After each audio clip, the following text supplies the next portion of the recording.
Well, good morning and welcome to Stroke of Genius Podcast Executive Experience.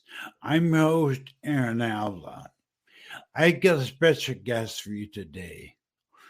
Executive guest, Cindy Watson. She's a negotiating expert. She's CEO and founder of Women on Purpose. Cindy has spent over 30 years in law practice. Cindy has also dedicated her life now to helping women be the most powerful person they could be. Professional, it's amazing. She has been known as the barracuda of the boardroom.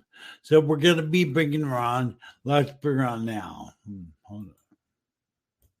The Stroke of Genius podcast, hosted by brain aneurysm and stroke survivor Aaron Avila, sharing the experiences of survivors and CEOs. This is your destination for inspiration. Well, good morning, Cindy. Hello there. It's great to be here, Aaron. Thanks so much for having me. Yeah, it's really great you're coming to us. Introduce yourself. I know you're coming to us from Canada, so introduce yourself a little bit. Yeah, you bet. I'm a token Canadian. I'm born and bred in Toronto, but my work takes me all over the world. Being a lawyer, as you said, for over 30 years, practicing social justice. But probably 5 or 6 years ago now, I had my epiphany and I founded Women on Purpose and created I call it the art of feminine negotiation programs, trying to help people generally, but women in particular, be able to step into their power and negotiate, leaning into those feminine traits that maybe they saw as a liability for a long time. So it's a passion project of mine. Well, you know, I know it's funny because I'm a stroke survivor, but I wasn't always a stroke survivor. And when I was going over and doing my research on you, I started realizing I'm a victim of programming. I have been programmed just like you say, where we're male dominated, we're seen as aggressive, but I want to jump into it. I saw TikTok. So anybody out there watching this, I will put a link to Cindy's TikTok. It's a gotta watch. It's really good. Did a great job, by the way, on that. Thank you. I appreciate that. Let's start out by saying, what do you see out there as a need that you're filling? What is lacking? Yeah. Great question, Aaron. And it's funny because my TED Talk, when I did it, it was at the beginning of COVID and everybody was acting like this was a new concept, this idea about leaning into your feminine. And through COVID, I think it's shaken up the world and people are now much more open to the idea.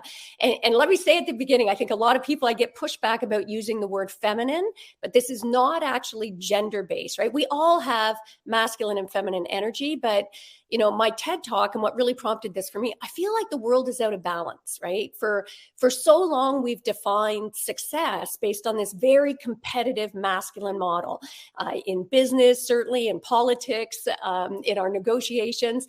So because of that, I think both men and women have been more and more sort of rejecting our feminine, seeing that as a liability, believing that's the only way to succeed. And so then we get this tip out of balance because we all have masculine and feminine, but everybody is leaning into their masculine. So you get more conflict, more polarized positions, which we're definitely seeing.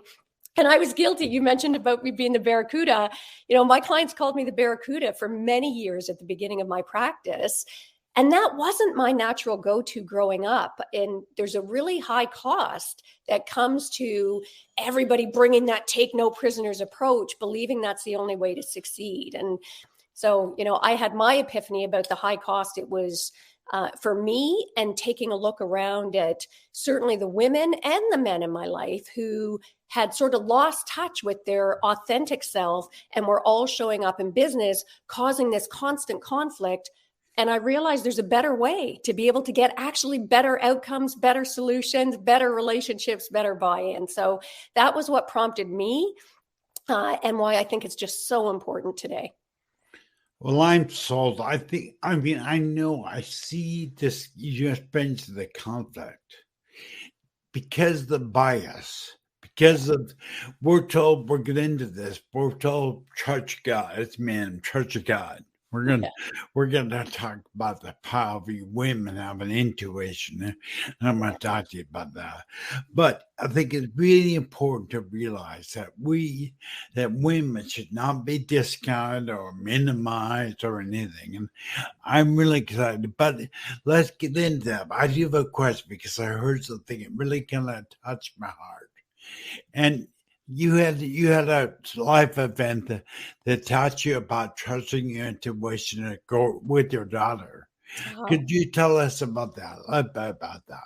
Yeah, and it's funny, and thanks for asking about that, Aaron, because that was an epiphany moment, but one of those changes, but I didn't recognize it at the time, or I shouldn't say that. I recognized at the time, but those patterns, that conditioning was so deep, I still snap back. But I'd been practicing law for some time, and I had my first child, and at 2 months old, she got diagnosed with a serious heart defect.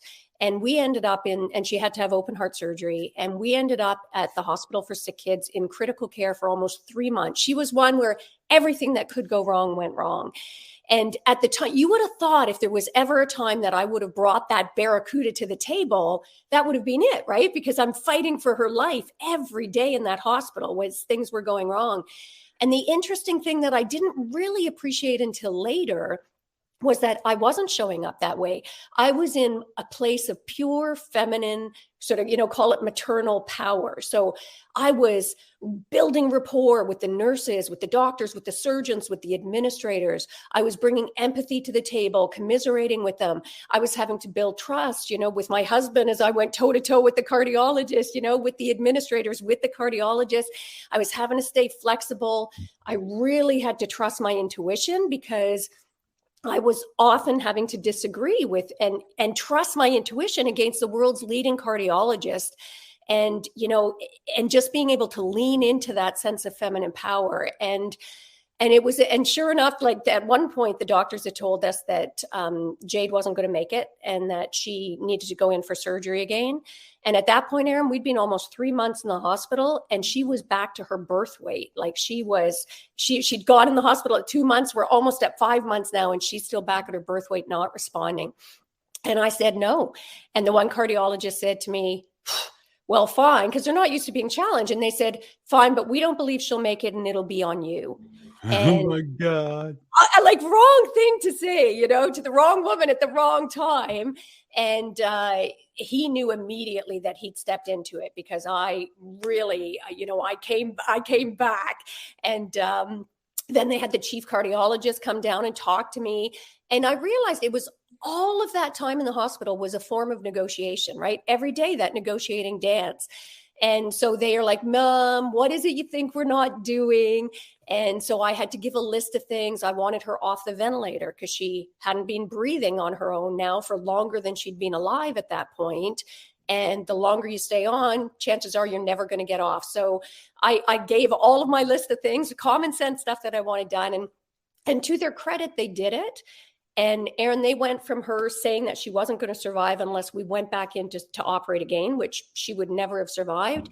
We were home within a week after that. So it was like a powerful lesson about the power of showing up from an authentic sort of place of feminine power, but also building trust and trusting your intuition and recognizing that it's a negotiation, which most of us don't. So that was that is really true. Life is all negotiation, really.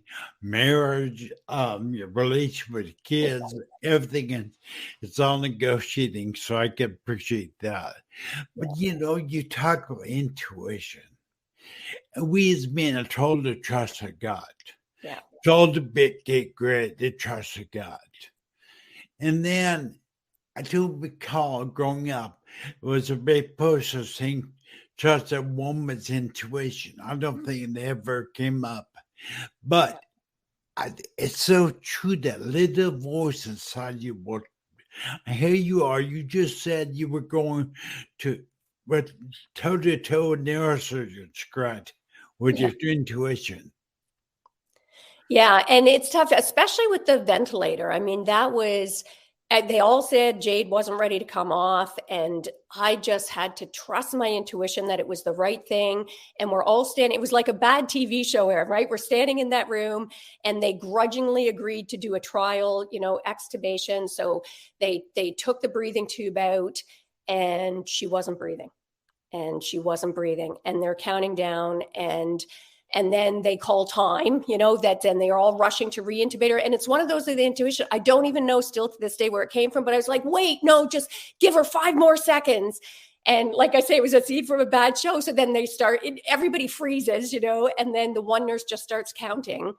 And it's like 5. And I am just willing her, Aaron, like, come on, Jade, you can do this. Please just breathe, take my power, take my strength. You are stronger than you know. And they're counting down. And sure enough, at 1, at like the last minute, all of a sudden, she takes that first breath on her own. And over God, that is so exciting. I mean, I'm just tickled pink of that. That is just amazing. I mean, that shows you the power of your intuition. Your intuition told you, here you are going to open the entire room of medical professionals. You tell everybody to stop. Do not reintubate her. I was on the intubator. Oh, and you told them all to stop. Your intuition told you, have them stop, give her 5 more seconds. Yeah. Oh my God, that must have been intense. It was intense. And it's funny when you talk about intuition, how I was talking about those skills that I brought. And again, it was at the time, I wasn't aware of it. It wasn't until years later when I started developing the art of feminine negotiation, I dug in to see what the skills are that make for the best negotiators. And the irony, Aaron, 5 out of 6 of the skills that most of the experts recognize make for the best negotiators are traits that people would consider to be feminine traits: rapport building, empathy, flexibility, intuition, and trust. The only one that's not considered feminine is assertiveness. And I think that's because people mix up assertive and aggressive. So it was like I was practicing my R-FIT model, that art of feminine negotiation model, a decade before I ever even created it. It was an interesting epiphany for me when I recognized that. Just how exciting that is. I mean, that is just exciting. I'm curious, when did you realize your calling, when you realized you went from lawyer to basically a woman's advocate? At some point you saw something that triggered that. What was that? Oh, it's going to, for a lot of your viewers and listeners, it may seem like a small thing, but I think it was building, right? Like I'd had that wake up call with Jade, but I bounced back to the old ways once we were out of crisis mode, right? I'd had a few other sort of warning signs but it wasn't until it's like a toxic poison, right? When we're constantly showing up in that very masculine fight mode all the time, it starts to affect your professional relationships and then your personal relationships and ultimately your sense of self. And the trigger for me, Aaron, I think, was one night I was having just a simple conversation with my son, my middle kid. And I thought we're just having a normal conversation. I could see him getting more and more frustrated. And I'm thinking, what is going on? And all of a sudden he's just like, for God's sake, Mom, does every discussion with you have to be an argument that you win?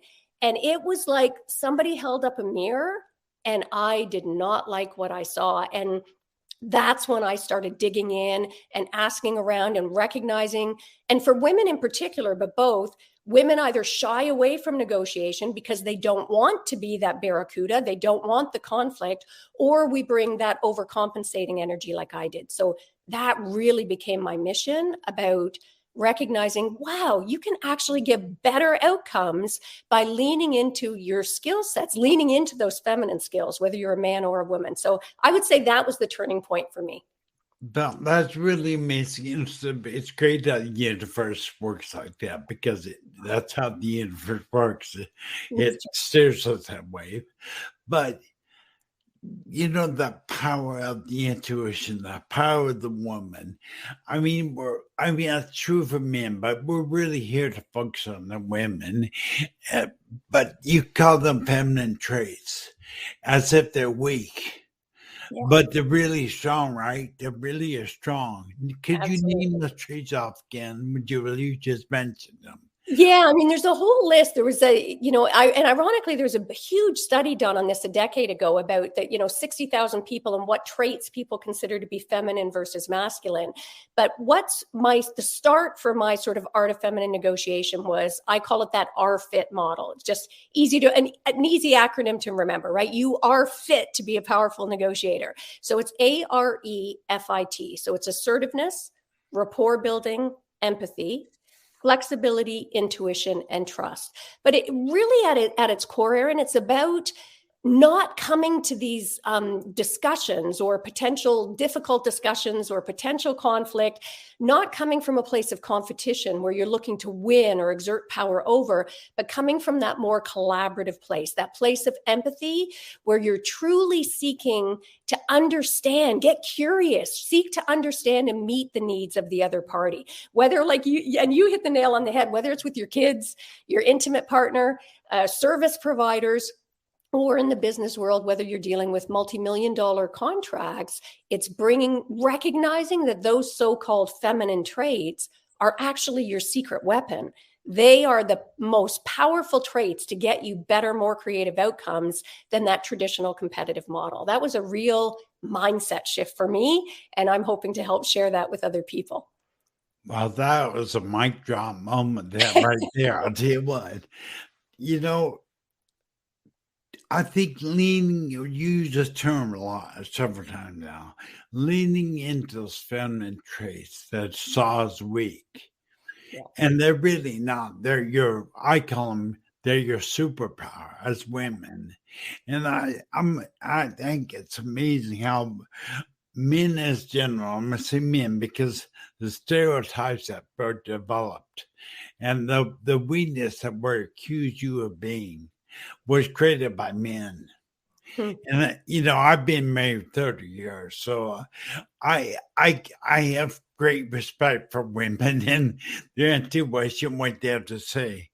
Yeah. But it's amazing to me that women are made to go into a room or to go into business or to go into life thinking they already have a chink in their armor. They're already been weakened by the stereotype, and that's not true. And I think it's when you talk about going in boardroom, I can't imagine the level you were at as an attorney. But going in that boardroom, already you lost 2% of your your power because you were no longer trusting them, the feminine traits. Yeah. Well, and I love that you're talking about the elephant in the room, right? And it's interesting that you say it was by men, because most of this conditioning are like unconscious, and that's why they're so dangerous, right? So insidious, because a lot of us aren't actually aware of it, even when we think that we are. And it's not just bias by men against women, but it's bias by women against other women, and even bias against ourselves. And if I can share with you, because one of the studies that I read that was such a shift for me, such an eye opener. They did studies, and they've run it numerous times with young women writing their SAT exams, right? So when they're going in, and half the control group had to identify whether their gender in advance, right? Simply check off whether they're male or female. And over again, Erin, when they did the study, those young women who were asked to identify their gender actually performed more poorly than the ones who didn't have to. So it's not just by that conditioning, right? Imagine the power of that kind of bias, that we actually underperform when someone brings our femaleness to our attention. So part of my mission is helping to just raise awareness about the conditioning that holds us back, uncovering the blocks that we allow to decrease our power, reframing how we look at power, at conflict, at success, how we look at negotiation. So I love that you called that out. Yeah, that really, that's if you only got 10 minutes, sometimes my podcast short on time, but if you could advise us, say, Cindy, I want you to tell something to women out there that are going to watch us. They're in business. What advice would you give them?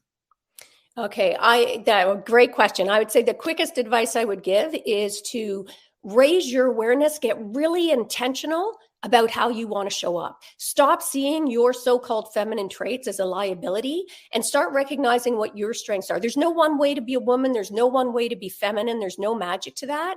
But a quick model I would share, I call it my 5W model. Just think who, what, where, when, why. Anytime you're going to go into a negotiation or a business deal, or whether it's with your partner, just consider, who do I want to show up as? Like, pick 3 words. Do you want to be calm, collected? Do you want to be bold? There's no right or wrong. Just get really intentional. Who are they going to expect you to show up as? Who needs to be in the discussion? Who shouldn't be in the discussion? Who's the other party? Like, think of all of the who's. Then consider your when and your where with intention. Choose your timing. Don't just wait and then blow up or hope things will sort out. Get really intentional about where you have your discussion. Be somewhere where you're going to be comfortable, where you're going to feel powerful. Choose your timing and know your what. Know the outcomes that you want and know your deep why. We often forget that. Even negotiating about money, it's never just about the money. It's what that means to you. So who, what, where, when, why. Raise your intention about leaning into your authentic strengths, and you are automatically going to elevate the outcomes and the results that you get by doing that. That is awesome. So tell me about, you mentioned one of the movement I did pick up on. You do women on purpose, right? Mm-hmm. What is the other one you just talked about? Talk something. What is it? Sorry, say that again. I missed that. What did you have another company you built that says something about talk or something? Okay, well, I've got Women on Purpose, and I also do like the Art of Feminine Negotiation, and I do art. That's it. Yeah. And I've also still got my law firm, Watson Labor Lawyers, but my passion is definitely my Art of Feminine Negotiation. And I do some work with lawyers. I call it practicing with purpose as well, about, again, getting away from that adversarial, competitive, soul-sucking fight mode and finding a better way to practice so you actually get better results for your clients and you get better buy-in. That gets you longer lasting agreements.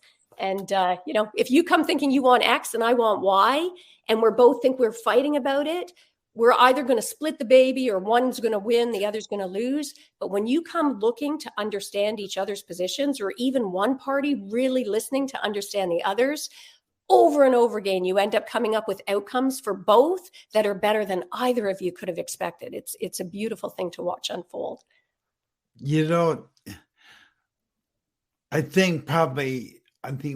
I think that's so good watching it unfold.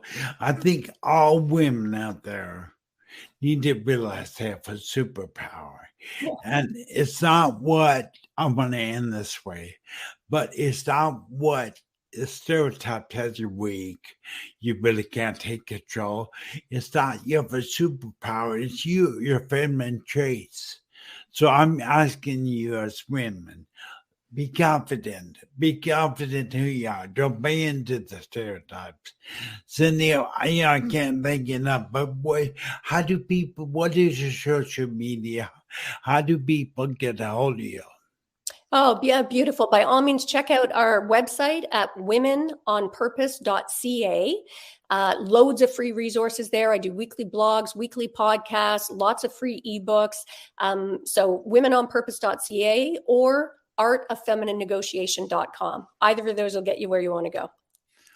Okay, great. So now, are you also on YouTube? Do you have a YouTube channel or not? I do have a YouTube channel, and that's under Women on Purpose as well. And all of my podcast interviews are also videoed. You can check them out. I've interviewed, former hostage negotiators on the art of negotiation. It's loads of interesting value there too. Thanks for mentioning that.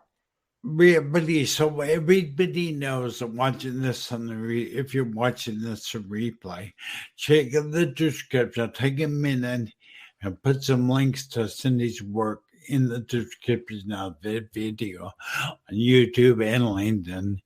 And I think it's really important that there's one takeaway that if I twist this, and I'm not supposed to be doing what I'm doing because I'm a stroke survivor. I'm supposed to be subservient. I'm supposed to be a victim, but I'm not. But I think it's that parallel between a woman realizing who she is and how powerful she can be is life changing. Really, can be life changing. But so I'm curious, what is your ideal client? What is your ideal client that you want to work with? Yeah, and thanks for being vulnerable and sharing that about the expectation that you're going to be a victim. Because again, this applies for men and women, and anybody who feels like they've been convinced that they have to bring that take no prisoners, tough person kind of approach. This will be a game changer for you. So I find, Aaron, I attract equally, when you talk about my ideal client, women who shy away, who feel like they don't ask for what they want, they make themselves a little smaller. They're a little afraid of stepping into the full force of their power. Those women tend to be attracted to my programs so that they can step up more to ask and get what they want, be a little bolder. But equally, I find that I also attract, professional women or entrepreneurial women who have for quite some time been the barracuda within their industry, where they've brought that really overcompensating energy and they're paying a really high price for it. And they want to be able to tap back in to some of that more natural feminine strength and power to be able to get those better results. So either end of the spectrum, I think we've got loads of stuff that will help you be able to get more of what my tagline's how to get what you want from the boardroom to the bedroom. So it just means personally and professionally, how to be able to get what you want. That is really great. Thank you. Thank I you. want to sit right here as an entrepreneur I know personally. Her name's Sherry Patterson. She's in Niagara Falls. She wants to thank you for being here. So I appreciate it, Cindy. Thank you so much for being part of our podcast. Thank you for having me. I appreciate it. And thank you, Sherry, for listening in. All right. Thank you. Talk to you later, Cindy.